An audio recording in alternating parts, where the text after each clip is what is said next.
નમસ્કાર વહાલા વિદ્યાર્થી મિત્રો. ધોરણ 10નું સામાજિક વિજ્ઞાનનું જે ચોથું એકમ છે જેનું નામ છે ભારતનો સાહિત્યિક વારસો. વિદ્યાર્થી મિત્રો, આ સાહિત્યિક વારસાના આપણે અગાઉ આખો પાઠ સમજ્યા બાદ હવે એ સ્વાધ્યાયના પ્રશ્નો અને તેનું સોલ્યુશન છે કરવાના છીએ. તમને ખરેખર આ આખો અલગ અલગ ફોન્ટ સાથે, કલર ફોન્ટ સાથે મોટા તમે સમજી શકો, જોઈ શકો તેવા સરસ માહિતી સાથે તમારી સમક્ષ આખું અભ્યાસનું જે સોલ્યુશન છે એ મૂકેલું છે. એ શરૂ કરતાં પહેલાં હું બધાનું આ માધ્યમથી છે હાર્દિક સ્વાગત કરું છું.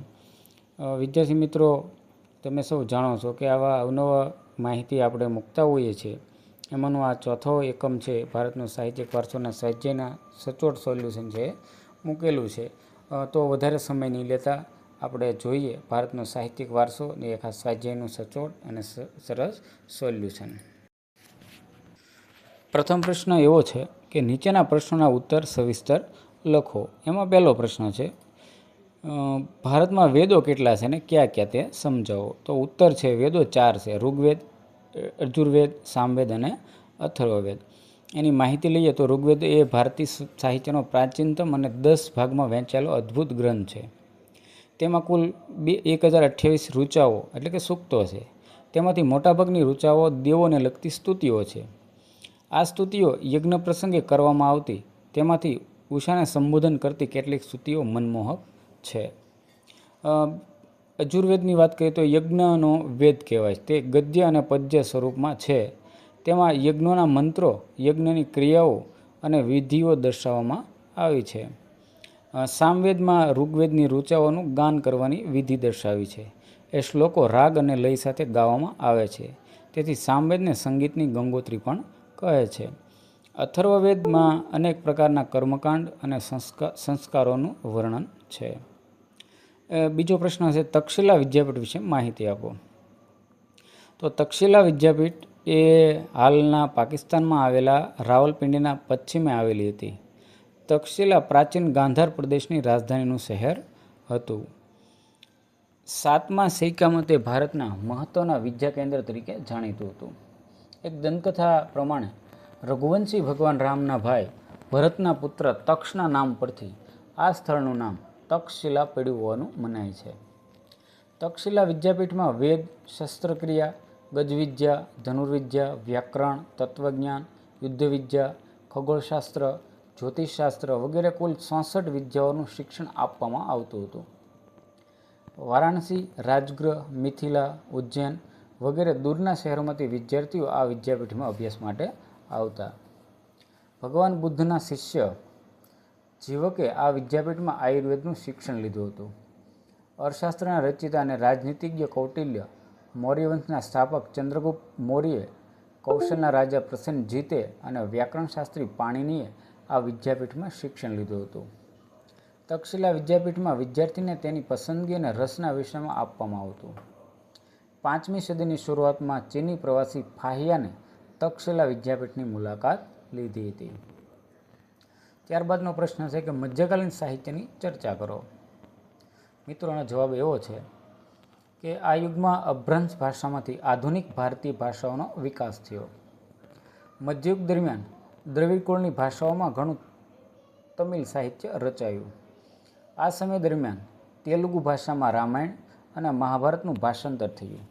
તેમજ વ્યાકરણ ગ્રંથો, વિજ્ઞાન વિષયક ગ્રંથો અને કેટલાક લૌકિક સાહિત્યના ગ્રંથો રચાયા. મધ્યયુગમાં મલયાલમ ભાષામાં સાહિત્ય રચવાનું શરૂ થયું હતું. દિલ્હીના સલ્તનત કાળ દરમિયાન હિન્દી ભાષાના 2 સ્વરૂપો વ્રજ અને ખડી બોલીમાં અનેક ભક્તિ ગીતો રચાયા. રાજસ્થાની ભાષામાં આલ્હા, ઉદ્દલ, બિસલદેવ રાસો નામની પ્રખ્યાત વીરગાથાઓ રચાય. મુલ્લા દામોદર રચિત ચંદ્રયાન અવધ ભાષાનો સૌથી જૂનો ગ્રંથ મનાય છે. જોકે આ સમય દરમિયાન પ્રાચીન ગ્રંથો પરના ભાષ્ય ગ્રંથો એટલે કે ટીકા ગ્રંથો સંસ્કૃત ભાષામાં રચાયા હતા. સલ્તનત કાળમાં ફારસી દિલ્હીના સુલતાનોએ રાજભાષા હતી. તેના સાહિત્યની અસરરૂપે અનેક ફારસી શબ્દોનો ભારતીય ભાષાઓમાં સમાવેશ થયેલો છે. કબીર જેવા ભક્તિમાર્ગના અનેક સંત કવિઓએ લોકભાષામાં ઉપદેશ આપ્યો. કબીરના દોહરા લોક સાહિત્ય તરીકે જાણીતા બન્યા. કબીરની રચનાઓ મુખ્યત્વે સિદ્ધોકડી બોલીમાં છે. આ સમયમાં અવધી ભાષામાં મલિક મુહમ્મદ જાયસીએ પદ્માવત નામનું મહાકાવ્ય અને સંત તુલસીદાસે રામચરિત નામનો ગ્રંથ લખ્યો હતો. બંગાળના સુલતાનોનું પ્રોત્સાહન મળવાથી બંગાળીમાં કૃતિવાસે રામાયણ અને કવિ ચંડીદાસે ગીતો સંત ચૈતન્ય ભક્તિ ગીતો રચ્યા. નરસિંહ મહેતાએ ગુજરાતી ભાષામાં અને નામદેવ તથા એકનાથે મરાઠી ભાષામાં તેમજ મીરાબાઈએ રાજસ્થાની ગુજરાતીમાં પ્રખ્યાત ભક્તિપદો રચ્યા. કાશ્મીરમાં જૈનુલ અબુદ્દીનના આશ્રયે મહાભારત અને રાજતરંગીણી જેવા સંસ્કૃત ગ્રંથોનો ફારસીમાં અનુવાદ થયો. વિજયનગરના મહાન સમ્રાટ કૃષ્ણદેવરાયે આ મુક્તમાલ્યદા નામનો ગ્રંથ રચ્યો. મુઘલ બાદશાહ બાબરે તજુકે બાબરી અને બાદશાહ જહાંગીરે તજુકે જહાંગીરી નામની આત્મકથાઓ તુર્કી ભાષામાં લખી. હુમાયુની બહેન ગુલબદન બેગમે હુમાયુની આત્મકથા બહુમાયુનામાં લખી હતી. બાદશાહ અકબરના સમયમાં અબુલ ફઝલે ફારસી ભાષામાં આયન અકબરી નામનો ઐતિહાસિક ગ્રંથ લખ્યો. તેમજ તેણે અકબરની આત્મકથા અકબરનામા લખી. અબુલ ફઝલનો ભાઈ ફેઝી ફારસી ભાષાનો મહાન કવિ હતો. તેણે અનેક સંસ્કૃત ગ્રંથોના ફારસી ભાષામાં અનુવાદ કર્યા. અકબરે સંસ્કૃત ગ્રંથોનો અનુવાદ કરવા માટે એક અલગ ખાતાની રચના કરી હતી. અકબરના સમયમાં ઇતિહાસના અનેક ગ્રંથો રચાયા હતા. છેલ્લો મુઘલ બાદશાહ બહાદુરશાહ ઝફર ઉર્દુ ભાષાનો કવિ હતો. મધ્યયુગ દરમિયાન ઉર્દુ ભાષાનો જન્મ થયો, જે ભાષા સાહિત્યની અનેક મહત્વની ઘટના ગણાય છે. આ ભાષામાં વલી, મરદર્દ, મિર્તકી મીર, નજીર, અકબરાબાદી, અસદુલ્લા ખાન, ગાલિબ વગેરે મહાન કવિઓ થઈ ગયા. 18મી સદી દરમિયાન ઉર્દુ ગ્રંથો લખાયા, જેમાં મુહમ્મદ હુસેન આઝાદનો દરબારે અકબરી એક મહત્વનો ગ્રંથ છે. મિત્રો, બીજો પ્રશ્ન એવો છે કે નીચેના પ્રશ્નોના ઉત્તર મુદ્દાસર લખો. એમાં પહેલું છે વલ્લભી વિદ્યાપીઠની માહિતી આપો. તો એનો જવાબ મિત્રો જોઈએ તો વલ્લભી વિદ્યાપીઠ ઈસવીસન 7મી સદીમાં ગુજરાતના પ્રસિદ્ધ શિક્ષણ કેન્દ્ર હતું. ભાવનગર પાસેનું વલ્લભીપુર એ સમયે મૈત્રક વંશના તત્કાલીન શાસકોની રાજધાનીનું નગર તેમજ ધીકતું આંતરરાષ્ટ્રીય બંદર હતું. વલ્લભીપુરને પ્રસિદ્ધ વિદ્યાધામ બનાવવામાં મૈત્રક રાજાઓ અને શ્રીમંત નાગરિકો શ્રેષ્ઠીઓનો ફાળો ખૂબ મોટો હતો. વલ્લભીના મૈત્રક રાજાઓ આ વિદ્યાપીઠના મોટા આશ્રયદાતાઓ હતા. તેઓ બૌદ્ધ ધર્મી નહોતા, સનાતની હતા, છતાં તેઓ વિદ્યાપીઠને દાન કરતા હતા. એ દાનમાંથી વિદ્યાલયનો નિભાવ થતો હતો. વલ્લભી વિદ્યાપીઠ હજારો બૌદ્ધ સાધુઓ અને બ્રાહ્મણ વિદ્યાર્થીઓ છે, તેમજ દેશ વિદેશમાંથી અનેક વિદ્યાર્થીઓ ઉચ્ચ અભ્યાસ માટે આવતા. એ સમયે વલ્લભી વિદ્યાપીઠ બૌદ્ધ ધર્મના હીનયાન પંથનું કેન્દ્ર હતું. અહીં બૌદ્ધ ધર્મ ઉપરાંત બીજા ધર્મોનું પણ શિક્ષણ આપવામાં આવતું. 7મા સૈકાની મધ્યમાં બૌદ્ધ વિદ્વાનો સ્થિરમતી અને ગૌણમતી આ વિદ્યાપીઠના પ્રસિદ્ધ આચાર્યો હતા. અહીંના પ્રખ્યાત વિદ્વાનોના નામ વિદ્યાપીઠના દરવાજા પર લખવામાં આવતા. આ વિદ્યાપીઠમાં અભ્યાસ પૂરો કરનાર વિદ્વાનોની રાજ્યના ઊંચા હોદ્દા ઉપર નિમણૂક થતી. વલ્લભી વિદ્યાપીઠ તેની વિશિષ્ટ શિક્ષણ પ્રણાલીને કારણે ભારત અને વિશ્વમાં પ્રસિદ્ધ બની હતી. અહીં મોટાભાગે દરેક વિષયનું શિક્ષણ આપવામાં આવતું. ખરેખર આંતરરાષ્ટ્રીય વિદ્યાપીઠ હતી. ચીની પ્રવાસી ઇત્સિંગે લખ્યું છે કે વલ્લભી વિદ્યાપીઠ પૂર્વ ભારતની પ્રસિદ્ધ શિક્ષણ સંસ્થા નાલંદા સાથે સ્પર્ધા કરતી. તે નાલંદા જેટલી જ ખ્યાતિ ધરાવતી હતી. આરબોના આક્રમણને કારણે મૈત્રક વંશનો અંત આવ્યો. એ પછી વલ્લભી વિદ્યાપીઠની કીર્તિ ઝાંખી પડી ગઈ અને થોડા સમય પછી વિદ્યાપીઠનો અંત આવ્યો. આ જ રીતનો બીજો પ્રશ્ન છે નાલંદા વિદ્યાપીઠ વિશે માહિતી આપો. મિત્રો, આપણે વલ્લભી વિદ્યાપીઠની જોઈ, હવે નાલંદા વિદ્યાપીઠ.